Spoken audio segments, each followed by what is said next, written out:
Hey everyone, welcome to Being Well. I'm Forrest Hanson. If you're new to the podcast, thanks for listening today. And if you've listened before, welcome back. I'm joined today, as usual, by Dr. Rick Hanson. Rick is a clinical psychologist, the best-selling author of books like Buddha's Brain and Resilient, which we wrote together, and he's also my dad. So Dad, how are you doing today? I'm good, Forrest, and as always, I love doing these with you. I recently had a conversation with my partner, Elizabeth, who's a somatic therapist that we aired on the podcast feed. And as part of that conversation, we talked about cognitive bypassing. We shared that little clip to Instagram and to TikTok, and there was a lot of interest in it, which included a lot of questions about how people can work with and better understand this common issue. So that's what we're going to be doing today. We're going to be talking about cognitive bypassing, but I'm really kind of secretly hoping to use it as a way into exploring how therapy works altogether, the role of insight, and what can help people turn their insights into action. So does that sound good to you? A usual Forrest dive. I think we need a term. We need a term, Forrest, to Forrestize something. Yeah. Yeah, something about starting with what might seem kind of simple. That's it. You reach down to the ground and it looks like a little stick. Just a stick, cognitive bypassing wood. But when you pull the stick, suddenly this gaping trapdoor opens, taking you down into underlying tunnels and treasures in reality. That was a very kind way to talk about me making something excessively complicated. So thank you, No, Dad. I no, really no. appreciate that positive framing you turned onto this whole thing. But let's start with the little twig, and then Okay. we can go to the massive Yep. tree. So what is cognitive bypassing? It's a technical term to be understood in therapy as essentially someone using so-called cognitive processes, typically narrowly language-based, hyper-rational, Spock-like processes, because of course all mental processes are cognitive in a certain kind of sense, and basically intellectualizing, uh, abstracting, to bypass. That's the idea. It's not just that someone's thinking about something productively, but they're thinking about that thing functionally to serve the function of bypassing, avoiding, so forth, uh, challenging, scary, difficult material. And therefore, the bypass maneuver is in the way of the treatment process, psychotherapy. It's a therapeutic process of one kind or another. And so you then have to work with helping the person continue to feel safe enough to explore their material so they don't have to bypass it. And then you can get into it. Could you give maybe an example, like practically, Sure. of how this shows up in therapy? Person walks in the door, they're dealing with a certain kind of issue. Yeah. What does cognitive bypassing look like? Great. Couple examples. One is someone who just wants to tell you about their day or their week. So they're reporting.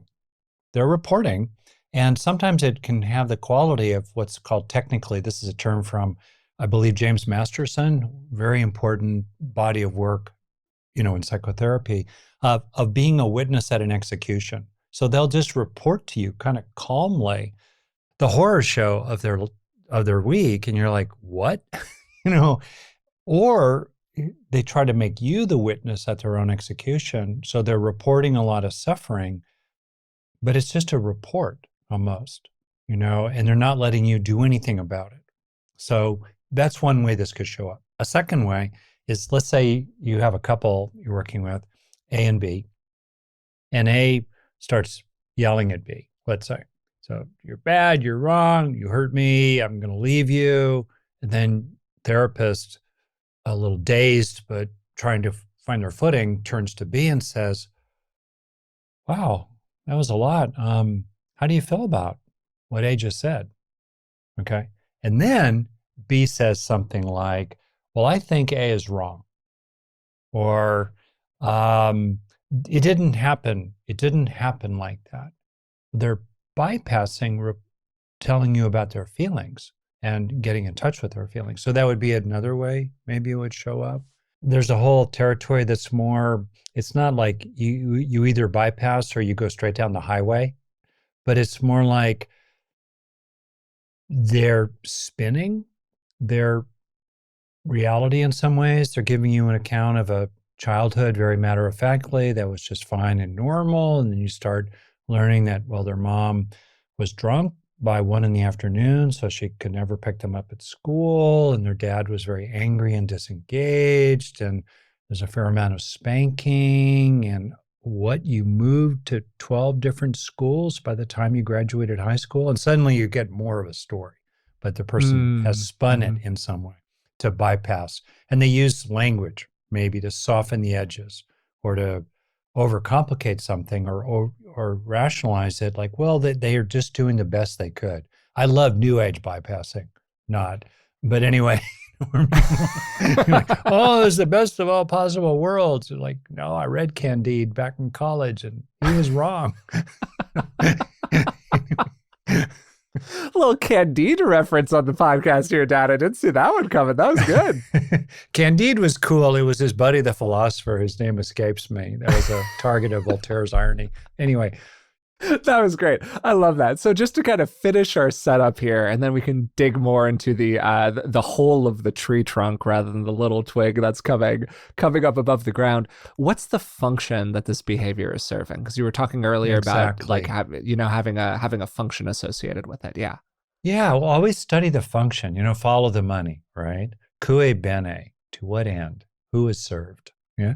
And so that's such a useful thing when you're observing your own mind, to ask yourself to step back from it, to draw on the psychological flexibility that enables you to step back from it, like we talked about in a previous episode. Nice reference there, Dad. Good callback. Yeah. Seriously, to be able to reflect on it, it's really, really important. Why am I thinking this? Why am I saying that? Why am I getting so mad about this? Why do I just not want to talk about that? What's the function it serves?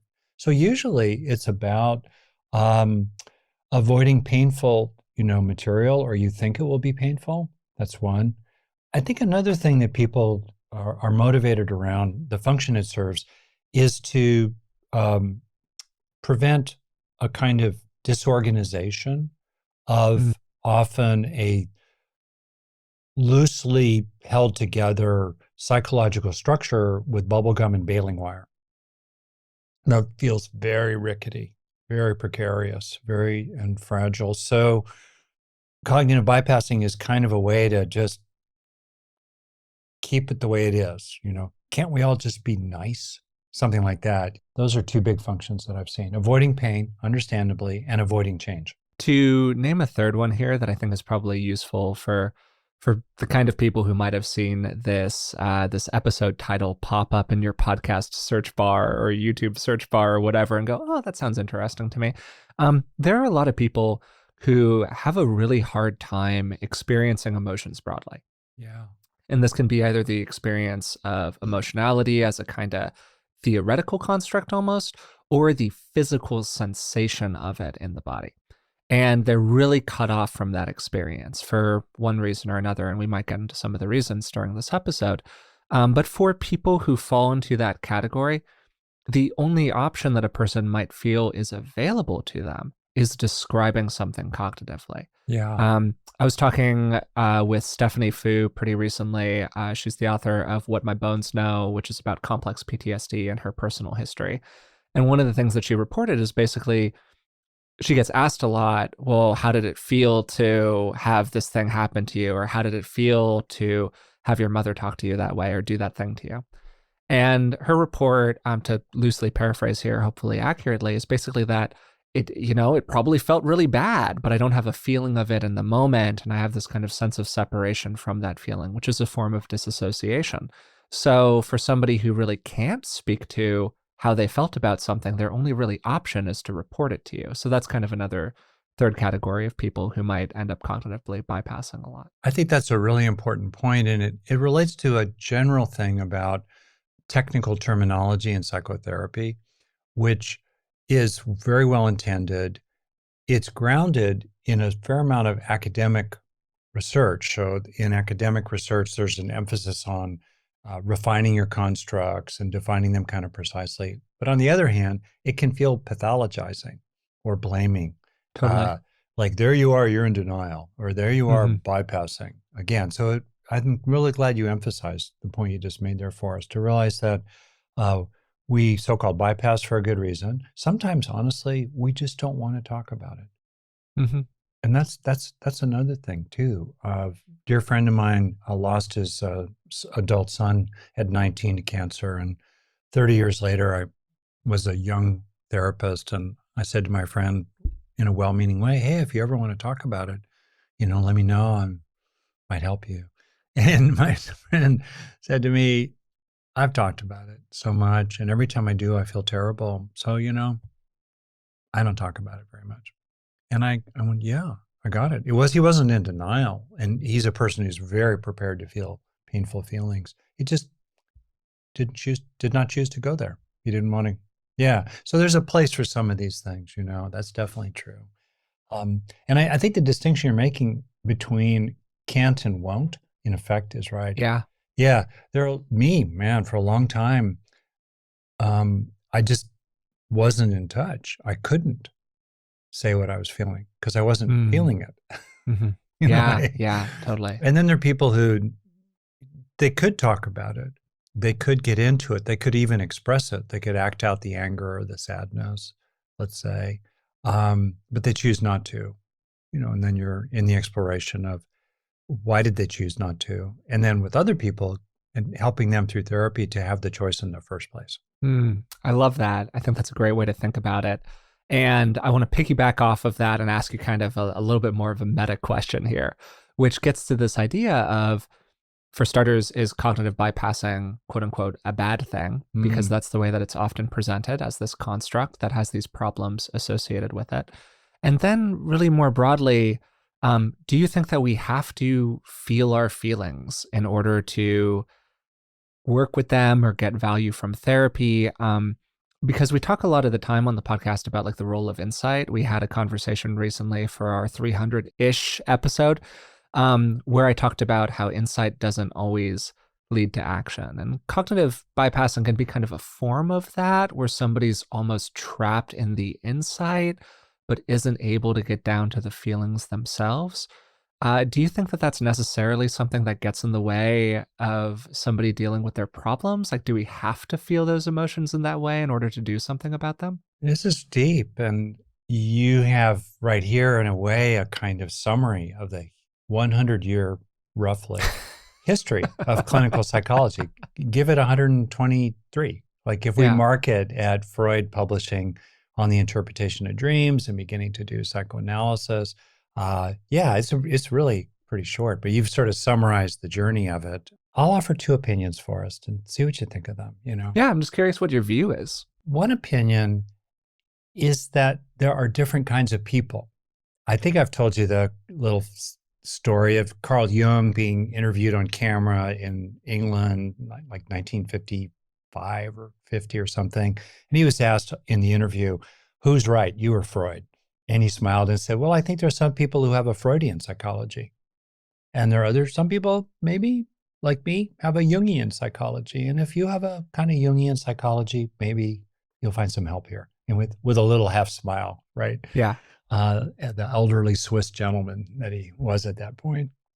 And I think that the truth is there are some people, and I'm probably among them, I suspect you are too, who are really served by thinking out loud about their own mind. totally. Yep. And can connect. Or, for example, will read about depth or psychology, and they will get it while they're reading it. There'll be a fairly rapid connection between ideation, that aspect of cognition, abstraction, categorization, because then it gets embodied quickly. There are other people for whom, when they're talking in that way, they're disconnected. It's like the engine is running, but the car's not in gear. There's no traction. And it could be technically helpful as a therapist to start understanding what kind of person you're dealing with, while also being careful to go the other way. That I think there's some people, and there's a tendency of this in the psychotherapeutic world, who, when they encounter someone who is, facile with language and uses language and is thoughtful, it's important to not automatically assume that they're in their head and are using their intelligence in that way as a bypass, because maybe they're not. And so I've kind of given a little bit of thought to the ways in which it's important to not privilege your own personality style or your own nature or temperament, Yeah. and universalize it, and just to be kind of careful about that. Yeah. So it's a bit of a frame into this. Like, it's okay to think about your stuff if it's useful for you. That's part one. Part two, you're exactly right. I've met so many people, and I was among them in my earlier days, who could give you a master's thesis on their own psyche and were as unhappy and dysfunctional as ever. Yeah. They understood it. It was like the old line, something like, that person knows the price of everything and the value of nothing.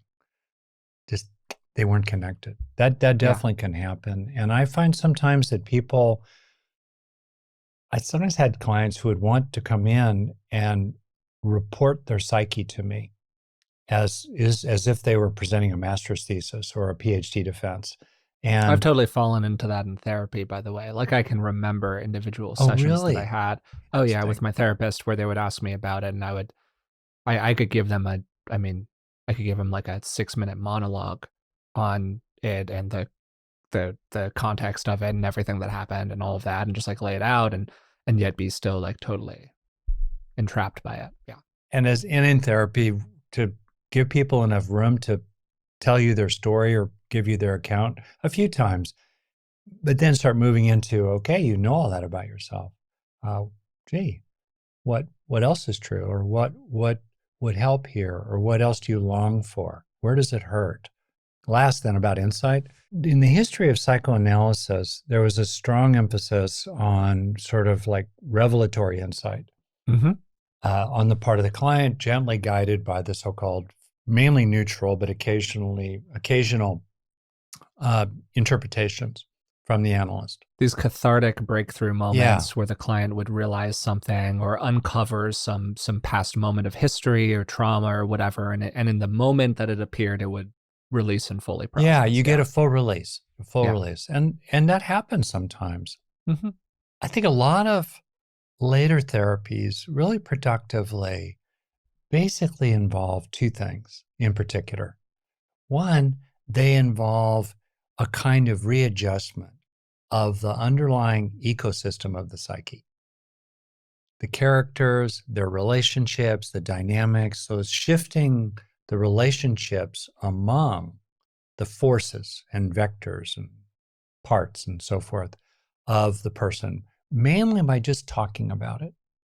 Not a lot of insight, making room for those voices, airing it out, some understanding, not so much revelatory insight, but understanding of where they came from, in your childhood, and that you're just kind of airing it out. And the process of authentic self-expression is the key to that. Mm. In a vulnerable, open, and real way, speaking your truth. How is it for you? How was it for you? You know, just that is just that alone. And it's wonderful that that alone is so generative of that Mm. realignment, of the inner ecology of your own mind. Then, second, additionally, and this is really recent in terms of a formal aspect of therapy, the mindfulness centered therapies, that adds to what I just said, a shift of relationship to the whole ecology, to the whole village or zoo, or of your inner landscape. So you shift Mm-hmm. your relationship to it. So it's not just harmonizing the landscape. It's about reestablishing a different relationship to it that's much more spacious and free in relationship to that landscape. Yeah, that context is really useful, I think, for people to understand what we're talking about when we're talking about cognitive bypassing. But also, just a second ago, you said something along the lines of becoming more free inside of ourselves or feeling like we can express ourselves more, becoming more actualized. And I really like that notion a lot more than the phrase that people will sometimes use with cognitive bypassing, which is that people just need to feel their feelings more. Ah, yeah. And telling somebody who is prone to cognitive bypassing to just feel their feelings more is a bit like telling somebody who struggles with depression to just be less sad.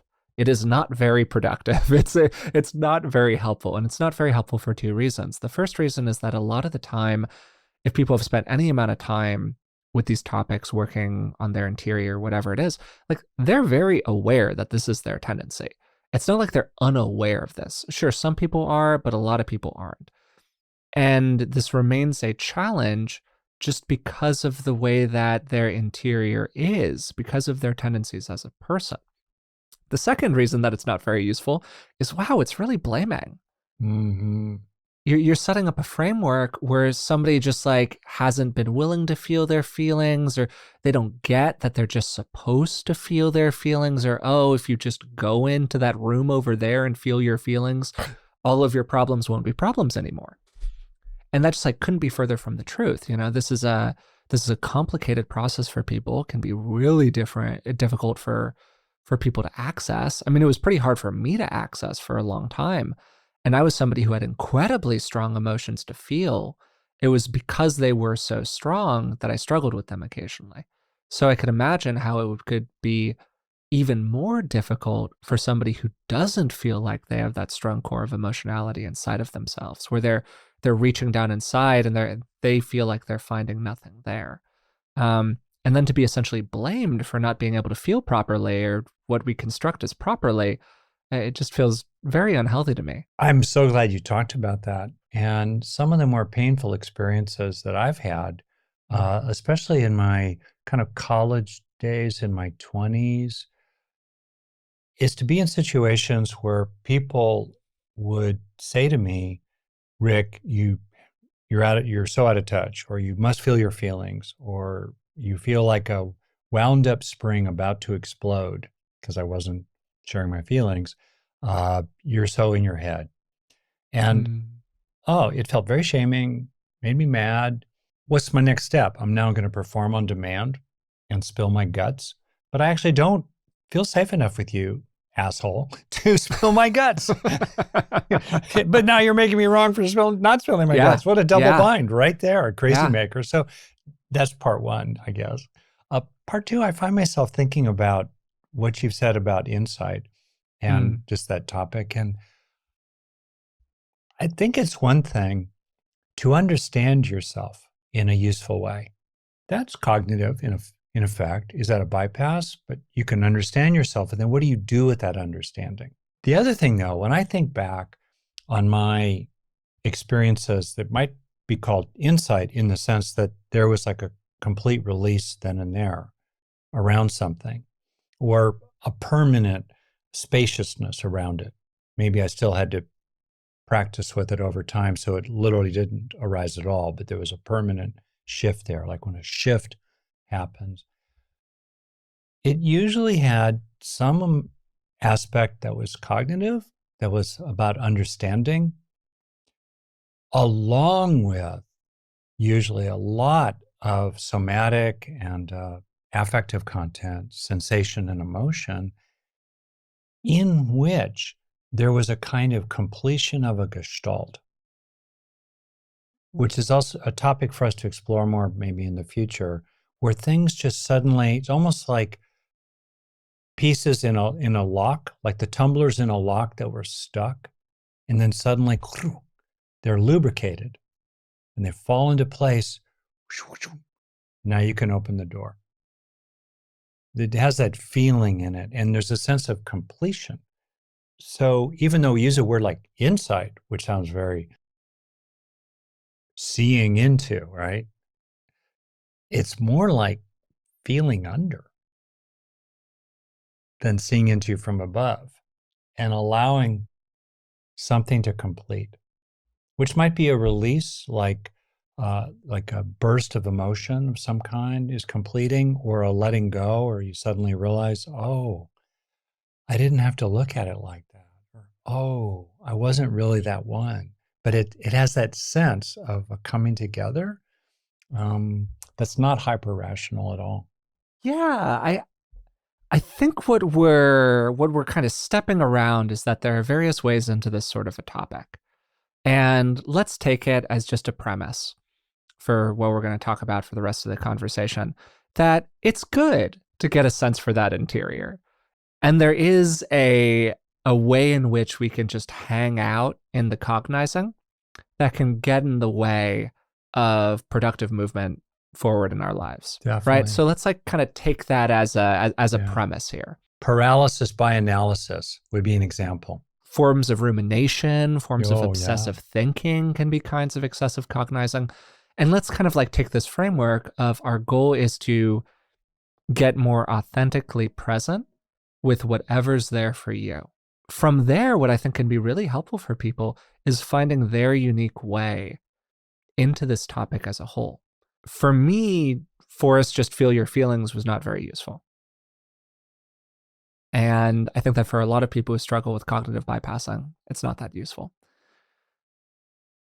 People who cognitively bypass are probably more likely to be kind of logical, rational, top down people than people who don't. That's my own theory. I don't know if that was borne out in practice in terms of the people you worked with in therapy, Dad. Yeah, that's right. Yep. So totally. And that's part of the reason that they cognitively bypass, right? They were like rewarded for cognizing in various Right. ways and they're good at it. So, Yeah. hey, why not keep on doing it? It's probably going to be really hard for somebody to do it like a total 180 and go full touchy feely on their interior, right? That's just not their way in.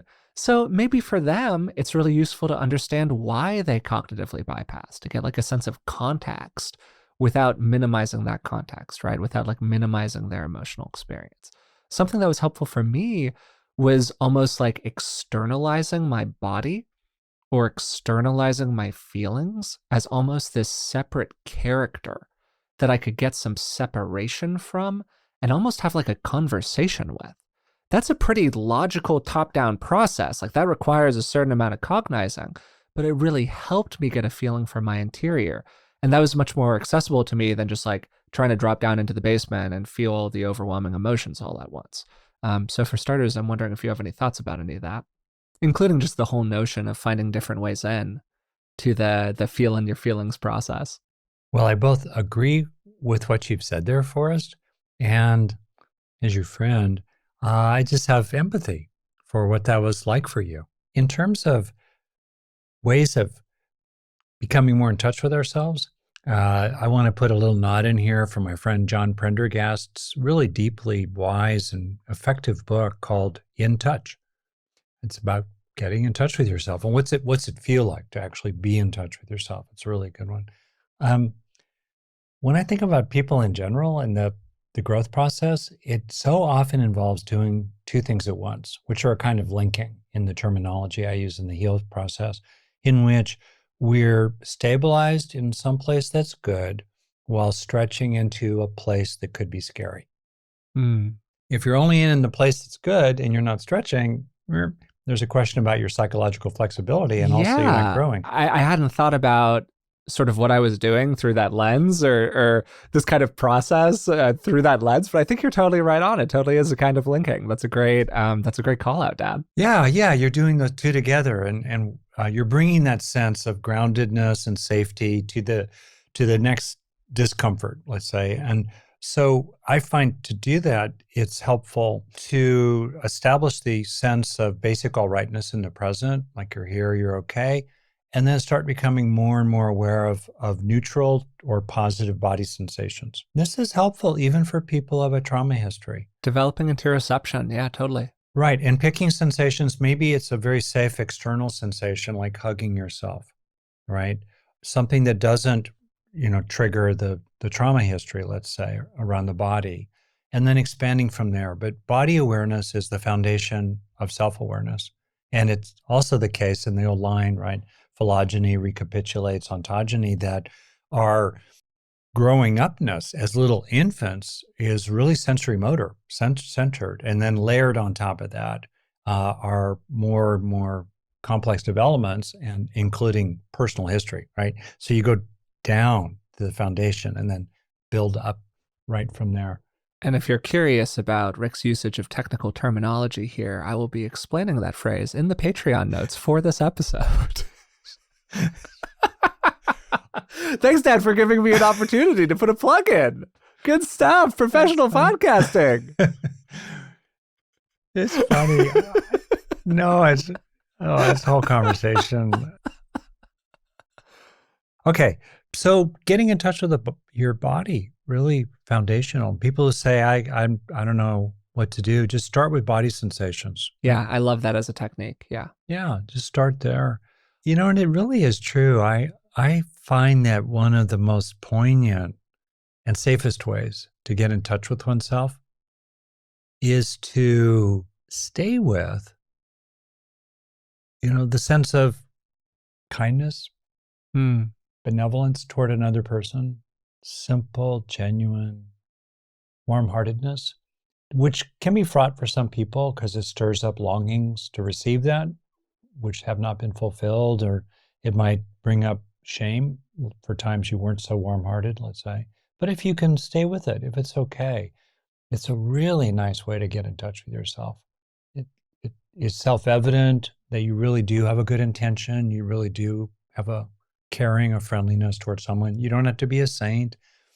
There may be other things alongside it, like you're still mad at them for something, this or that, but still, and you get in touch with it. It's affectively positive, and it's very close to the core of who we are, too. The closer you get to core expressions of yourself, then you're getting a lot of bonuses about being able to be more deeply in touch with yourself because you're getting in touch with what's deep within you. Yeah, yeah. And I think that's also a cool form of self-compassion, which for me was very helpful inside of this process. Because I think to your point, when people start to try to do anything new and different, it's really, really easy, understandably, to fall into a lot of shame and guilt about the ways in which they have done it before. And this is only aided by the problematic framing that we have of things like cognitive bypassing, where it is a person's fault. If they cognitively bypass and they're really supposed to be doing this other thing, and if they just did this other thing, they would do so much better. And that makes it your problem, right? As I was talking Ah, about earlier. And it's really easy to feel a lot of shame around that. And what's like the natural antidote to shame? Well, it's forms of self-compassion. And much as with anything, like it's really easy for me to say, like, just be more self-compassionate and often difficult for people to do in practice.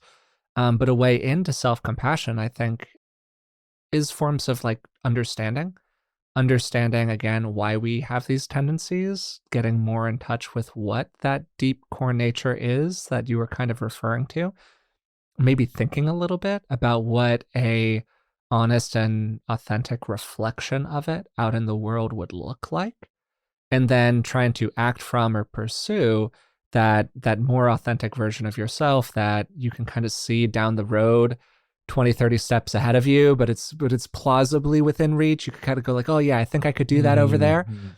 And then you've got Yeah. something to shoot for. That doesn't seem like pie in the sky. It doesn't seem inaccessible. It's available to you. I think that can be really helpful. No, that's really true. This goes to a lot of the material that you've done in the podcast about with parts, integrating our various parts, drawing on internal family systems as well as its progenitors in the history of psychology. This understanding of that we're manifold. I'll tell you a thing that I find that can happen where the rubber meets the road. It's kind of like cognitive bypassing in corals in real Mm-hmm. time, Yeah. right? Okay. So it's sort of like you're with another person and they're upset about something.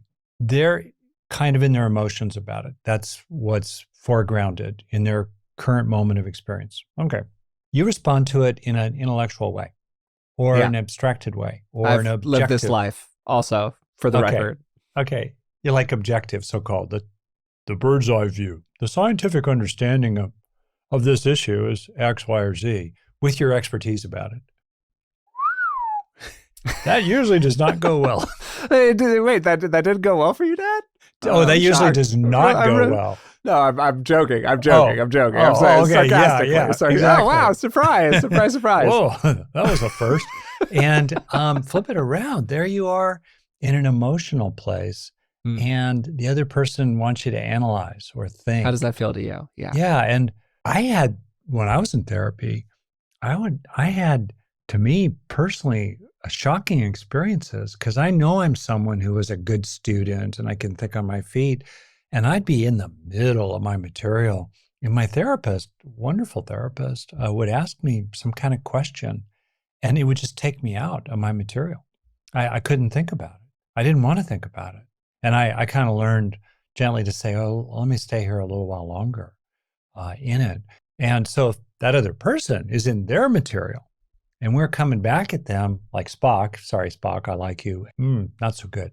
And in a funny way, so it's sort of like interactive bypassing, you Mm-hmm. know, and how to not do that. So Mm-hmm. what do you think of that? Yeah, I think the relational aspect of this that you're pointing to is such a huge part of it, because it's one thing to feel our own feelings on our own, sitting on our sofa, maybe giving ourselves the gentle hug that you were Yeah. talking about earlier, Dad, whatever it is. Like that's one context for it. And it's such a different thing to feel our feelings in front of another person. Mm, boy, that is right. Yeah, like it's infinitely more scary, vulnerable, inaccessible.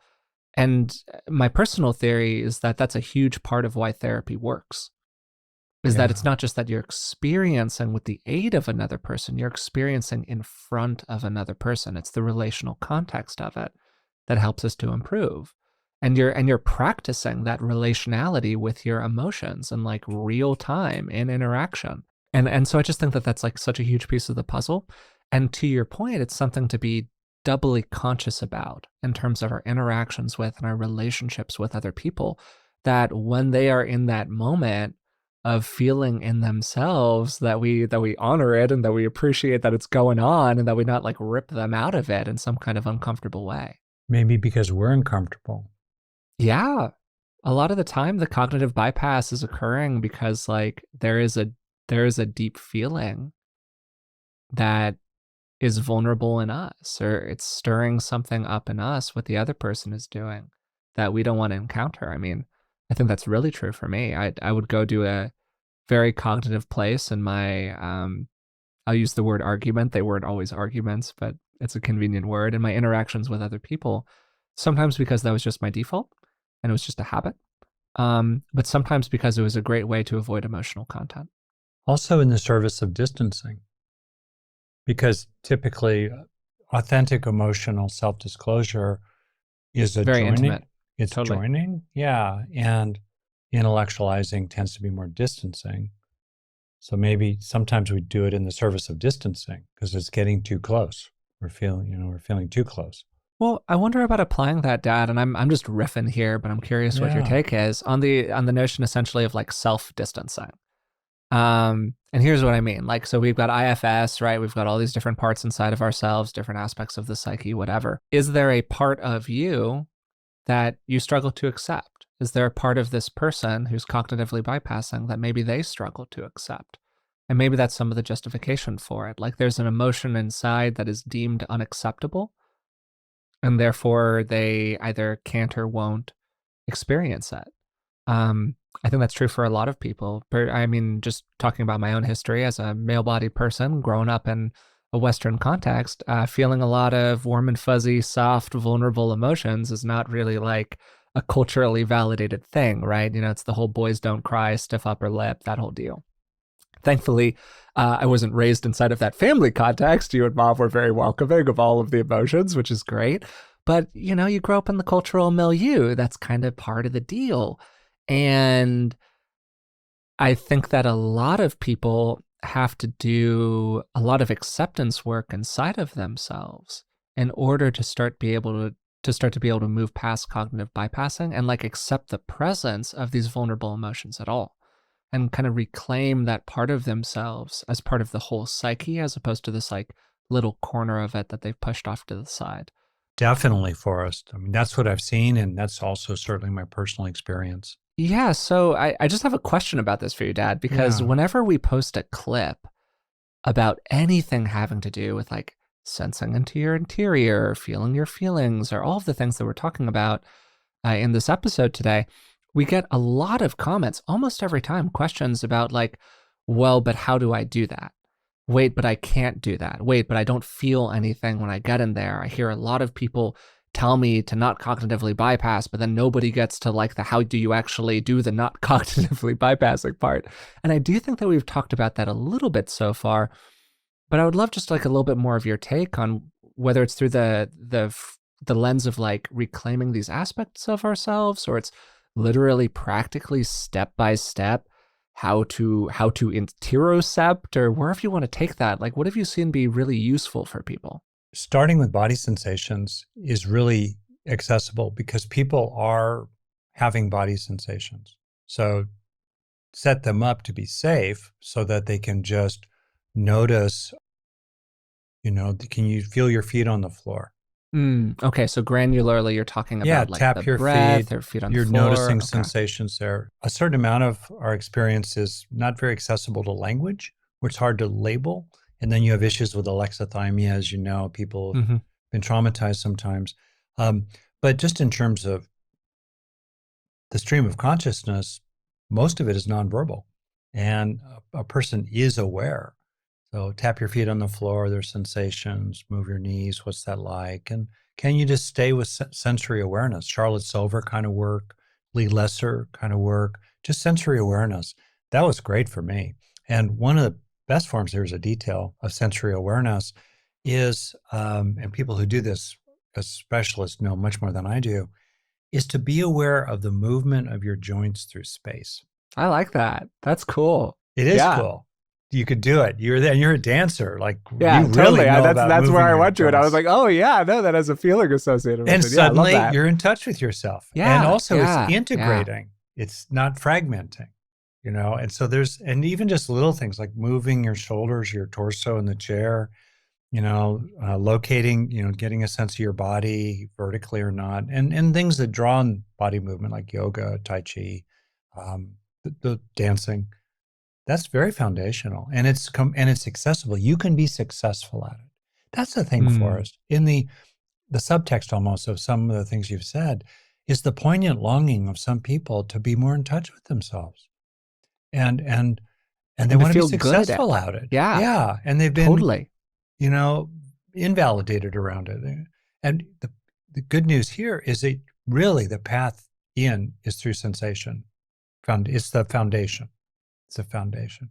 And sensations that you like and you can stay present with, not just Hmm. tolerate, as someone pointed out to me recently around distress tolerance, but a preferred term maybe would be to stay present with. So that's there, definitely. Um, and then very simple, there's a model of affect and sensation that basically has two dimensions to it. Um, you know about this one where it's an intensity dimension and a valence dimension, right? Intensity. So you're helping people just, do you feel quiet? Or do you feel active, low energy, high energy? And you're doing two things there. You're most fundamentally increasing self-awareness, and secondarily and important, you're helping people develop a kind of vocabulary for their own interior. So language then becomes an aid rather than a bypass. You're having people report out, just their intensity and then the positivity. Do you like a chocolate chip in your mouth? How much do you Hmm. like it? So scale of 1 to 10, it's Yeah, like a intensity. And then you can play around there. Yeah, And again, that can be, just to name it really quickly, that can be something that you experience inside of yourself that you do not verbalize if you struggle with very verbalization. true. You don't have to, even if you do this, say, with a clinician, they can go through a process where they just ask a series of questions, and it's almost like a guided meditation, as opposed to these all being things that you have to respond to in the moment. And that can be really helpful for people. Yeah, very much so. And then maybe just the last one is to, well, actually, next to last, noting practices, classic, where you're just simply naming in a fairly succinct way what's there. When people are sharing their experience, distinct from the story, it's usually quite succinct. There are not a lot of words for it, like hurt, sad, soft, mad about being sad. Hmm. Okay, so I just did that right there.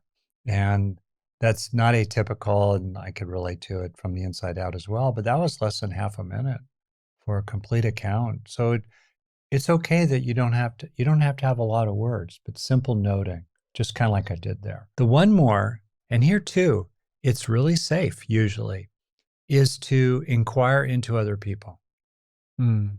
Ask them what they're experiencing and slow it down and kind of open to empathy for what they're experiencing. While they are maybe with somebody who's a little more adept at talking about their experience, you are then empathically starting to put language to associate it with different states of being inside your own body, feelings, sensations, and so forth, just by being interested in another person. What's it like to be you? Learn a lot just asking people questions. Totally, totally. And something in this that maybe we'll close with because we spent a good amount of time here. And it's a little tricky to talk about. I would love to get your sense on this as a clinician, Dad, and maybe the interactions that you've had with people inside of the office. The flip side of everything that I said earlier about, hey, there are a lot of people who really struggle to feel the feels for a variety of different reasons, including that some people simply don't have that kind of sensation inside of their body. To them, it's not accessible to them inside of their experience. Or because they were brought up in a certain kind of way, or they had a trauma history, whatever it is, very understandable reasons. At the same time, sometimes it feels like the response to, hey, it would be helpful to feel your feelings every once in a while, can tend in the direction of, oh, I just can't, I can't, I can't, I can't. And every time that you propose a different suggestion to somebody, there's a reason that they can't do it. Oh, I can't do that because of this, and I can't do that because of that, and I can't do that because of this other thing. And so I would just be a little conscious and a little careful of falling into the trap of being very rigid about what is and isn't available to you, or about what you could or couldn't possibly do. Because, hey, maybe you're right. Maybe you really can't do this. Maybe this truly is not accessible to you. That could be true. But once we decide that it is 100% true that this is totally not accessible to me, we've completely cut ourselves off from the possibility of it changing, from the possibility of things being different in the future than they are right now. And that removes this as a practice from you. And, that's a bummer. That's a big bummer. That's a big cost. And as we talked about in our previous episode, I'm a bit of a reformed rigid person. So I certainly have a lot of experience with that kind of strong allegiance to a thought. And sometimes it feels like people can get kind of allied with, I don't want to use the word dysfunction, but something like that inside of themselves. And they can get very defensive about perpetuating it. And it's a tricky thing to talk about, Dad, but I'm wondering if that's something you've bumped into, or maybe if you could apply more skillful language to this than I have so far. What you said there, Forrest, was profound. Well, thank you. Yeah. And it reminds me of going back to the 70s again. The second book after Jonathan Livingston Seagull by Richard Bach. And Love that book, by the way. One of my favorite books when I was younger. Yeah. Oh, that's great. A second book also is just really profound, called Illusions. And there's a line in it, don't argue for your limitations, essentially. Maybe said a little better. And that's what you're speaking to here. Yeah. And there's a really, it's tough to talk about because there's such a balance between accepting ourselves as we are, which is really, really important, and also appreciating the real differences between people. A lot of the don't argue for your limitations language can frankly fall into being just kind of discriminatory against people who have different kinds of brains or different kinds of processes. It can be very proto-neurotypical of me to be oh, privileged. If you just keep on arguing, very privileged to be oh, you're just arguing for the limitation of your ADHD brain, and if you just didn't argue for your limitations, you'd be able to whoa. Yeah. So it's tough to talk about because, of course, I don't want to fall into that pitfall. And at the same time, hey, we want to create the space of possibility inside of ourselves, at least a little bit here. Um, Particularly if we find ourselves getting, like you're saying, Dad, just really on the same team with the really rigid, limited voice that like lives inside of the mind. I don't know if I've threaded that needle properly here because I think it's a kind of delicate needle, but I hope that there is something in that that people find useful. I think that's very fair and right what you're saying there. Great. Um, and this may come across as a little curmudgeonly. Well, you're wandering into your curmudgeon era, Dad. You're past 70. Like this is the moment. You're supposed to be on the porch, shaking your fist at the kids on your lawn. This is it. Go to town. If you're not going to do it now, then when, right? Kids, if you ever gift me with your presence on my lawn, you can play there all day long. Ah, that's very sweet, Dad. Well, I guess so let's make a distinction. I mean, there are people, and I've had times in my life where no, I could not lift my eyes to the horizon. Yeah, I needed to keep sure. them on the ground in front of me, and I was too damn tired from the long day I worked to lift that gaze. Okay. Mm-hmm. And when people do have that option to dare more greatly, right, as Brene Brown would put it, say, or to look up to the horizon, or to imagine a world that we truly realistically could have, or that they could have themselves. Like I have worked with a lot of people. There are a lot of people who dislike some aspect of their life. They wish it were different. And yet they don't particularly take action. They realistically actually could take it toward making a better life. Yeah. So Yeah. trying to avoid the pitfall, of blaming and shaming and so forth, and just being accurate and encouraging. A lot of us, or let's say a lot of people, could afford to widen their view, elevate their gaze, and uh, dream of the possibilities that are actually realistic that they could make in their life, including with other people. Yeah. Whether it's just being one step more revealed, or one step, more tolerant of closeness, or 1 degree more autonomous, 1 degree more loose, authentic self-expression, you could do it. Maybe to put this another way that kind of helps get around some of the complexities here or just integrate them in a healthier way. People's possibilities are going to be different. Yeah. Of course. The possibilities that are available to me or to you, Dad, might not be available to some other person. So that's life. That's real.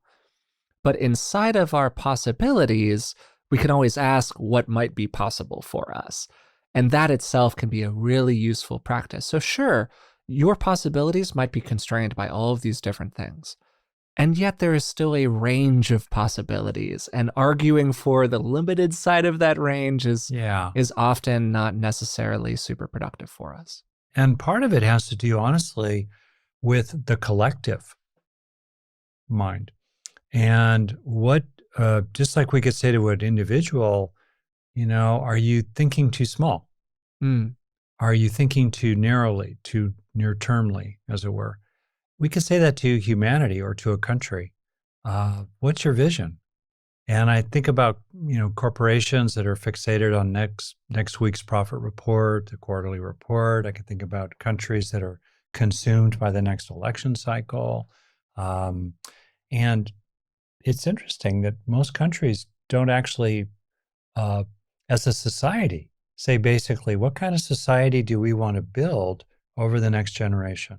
And as humanity, 8 billion of us, I just think we really need to come together to think wider and bigger and longer, and to speak up collectively and dream big. There are many, many people who are in organizations working to make a better world. And what kind of world could we have if we work together more? But part of it has to do with vision of the possible. Yeah, I think that this notion of like vision under real constraint is a really interesting topic and maybe an episode that we could do in the future, perhaps with a guest, which would be great, who could bring in more of a knowing, like an intimate knowing of those kinds of constraints. And just the real limitations that people have in terms of their physiology, their neurology, whatever it is that's going on.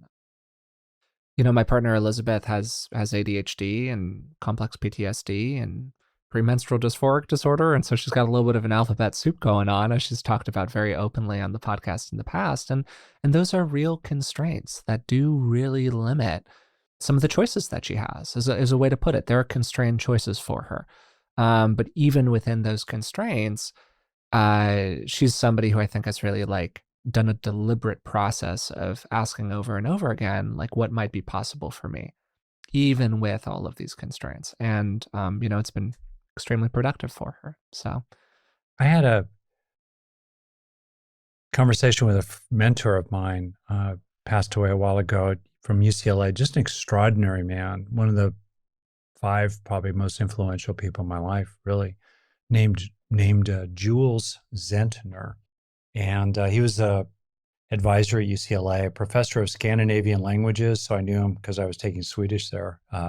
And a wonderful man. And I was sitting with him one time toward the end of college, and I was like a 20-year-old hippie with long hair and full of myself. And I said, Jules, creativity is about bursting through all boundaries, all restrictions, just destroying them. And then in that free space, you make up something new, something like that. We were having lunch, and he said, I don't think so, Rick. I think creativity is what happens when we meet some kind of form, like you were saying, Forrest, that's fixed, and it requires creativity yeah, to transcend it. Like the creativity that encounters the haiku form, 3 lines, 17 syllables. And that's where you start to explore and discover creativity when you're working with constraints. I always thought it was a beautiful spin. well, I love this, and I think that it is an unexpected but really lovely note to end today's episode on cognitive bypassing of all things on. Whoa. And as you were saying, Dad, at the beginning of it, we found the twig and we began pulling on it until the tree emerged. So I just really want to emphasize at the end that, to say the obvious, different people are different. Yeah. And there are going to be different ways in to different people who are going to get different value out of different topics. And that's all okay. And that's all really okay. And part of the practice is the practice of acceptance, accepting ourselves, accepting other people, and being open to whatever those truths are for them. Beautiful. Today, I talked with Rick about cognitive bypassing, which is a form of avoidance coping. It's really normal for us all to have emotions and feelings that rise up inside of our body or appear inside of our mind that are uncomfortable. And for people who are a little bit more cognitively oriented, maybe they're a little bit more like me, a little bit more top down, thoughtful, logical, highly rational, all of that good stuff, things that can be really positive in the course of a normal life. Well, sometimes that can become a tool for actually avoiding how we feel inside. And Rick began the conversation by describing some common forms of cognitive bypassing. These are ways that a person might try to think their way around a problem or think themselves out of a particular kind of emotion. Common forms of cognitive bypassing include things like overthinking, which can be paralysis by analysis, right? Somebody believing that if they just understand a problem well enough, that'll help them overcome it on their own. Another example might be intellectualizing, which is using often excessively complicated language or ideas or theories to explain how they're feeling rather than, hey, actually feeling those feelings. And this can allow somebody to put their feelings in a box rather than actually experiencing and expressing them. And then finally, forms of denial or minimizing or rationalizing can all be a kind of cognitive bypassing. Downplaying the severity of my emotions is a way for me to not experience them as strongly. And this foundation around what cognitive bypassing is gave us a way into talking about the role of insight in therapy altogether.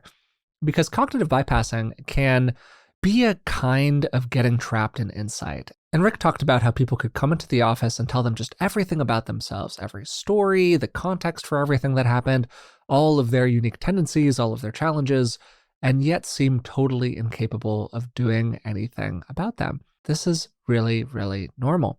But it suggests that insight on its own is often not enough to solve our problems. And so I asked him how he thought about that and whether he thought it was necessary for people to quote unquote just feel their feelings in order to get some relief or to have their symptoms improve. And that got us to a really important point. The phrase cognitive bypassing can be really misapplied and used as a pejorative by people inappropriately. It's really understandable for a person to not want to feel all of their emotions for a whole bunch of different reasons. And along the same lines, some amount of cognizing about our problems can be really helpful for us, right? We need to have a degree of insight in order to move into action or in order to address our problems most of the time. The question is more about where's the right line here, as opposed to saying categorically, oh, cognitively oriented stuff is bad or body oriented stuff is bad. It can all be good and useful. It's just about how do you use it. And along those lines, just telling somebody to feel their feelings or stop cognitively bypassing is by and large not very useful. It's, for starters, something that they've probably heard before and has not been very helpful for them. Or it could be that people are trying to force them to apply tools and techniques that just don't work for them, don't work for their system, don't work for their body, don't work for their mind. And so then for the rest of the conversation, we explored some different ways that a person might start to work with their tendency to bypass their authentic experience. And that was a phrase that I think Rick used that I really liked. I liked it a lot more than the idea of help somebody feel their feelings or something like that. Because the point is to include as many aspects of our experience that are useful to us as we can include, right? We want to be able to play with all the toys and feel all of the things and just have as much of that interior available to us as we can, while also understanding and appreciating that we all have our own constraints. Different people are different, and that is really okay. What's possible for me might not be possible for somebody else. But for each of us, there exists a realm of possibility beyond what we are currently doing right this second. There are other things that might be available to us. And so we got to the end to this idea of not arguing for your constraints. And this can be a bit complicated to talk about because there is a bit of a tension between wanting to open people up to what might be possible for them, while also appreciating the very real constraints that might exist in their life, the unique needs that they have, and finding and appreciating the way in that's going to work for them. And alongside that, just being very careful about being excessively rigid and dogmatic about there being a right way to do things here. So all that said, here were a couple of the different techniques that we talked about. Rick talked about really using sensation, just pure sensation, as a way into the body. Tapping your feet on the floor, gently hugging yourself maybe, stroking your arms with your hands, and then really doing what you can to tune into the sensation. Then, if you're in a comfortable and safe environment and you feel confident doing it, after you tune into the sensation for a little while, you can start almost thinking about it as a kind of exposure therapy, to misuse that terminology a little bit, where we're starting with just sensation. And then as we get comfortable with sensation, we can move to, hey, are there any associated feelings inside of my body with this sensation? And you don't necessarily have to put a name to those feelings. If it's useful for you, you can, but you definitely don't have to. But you can follow them. You can go, oh, what is this feeling? Huh. Wow, what does this feel like inside of me? What are the associated body sensations that go along with this feeling? Is there a little bit of warmth in my chest? Is there a tightness in my throat? What's happening here? And developing that capacity for interoception, the ability to feel inside of the body altogether, is incredibly useful for a wide variety of things, including just getting more comfortable with meeting your emotions where they are. And we talked about a whole other bunch of things that a person could do, but something that I just want to highlight here in the recap is the role of acceptance practice. For starters, accepting and appreciating all of the emotions, even the ones that are uncomfortable for us, or maybe ones that we were taught to push away when we were younger. And then alongside that, and it's going to sound a little touchy-feely, but I think it's just really true, the value of self-compassion here. One of the big problems with cognitive bypassing talk broadly, like on social media, is that it can be super pejorative. It's very oriented through this frame of like, if you do this thing, that means that you're doing it wrong.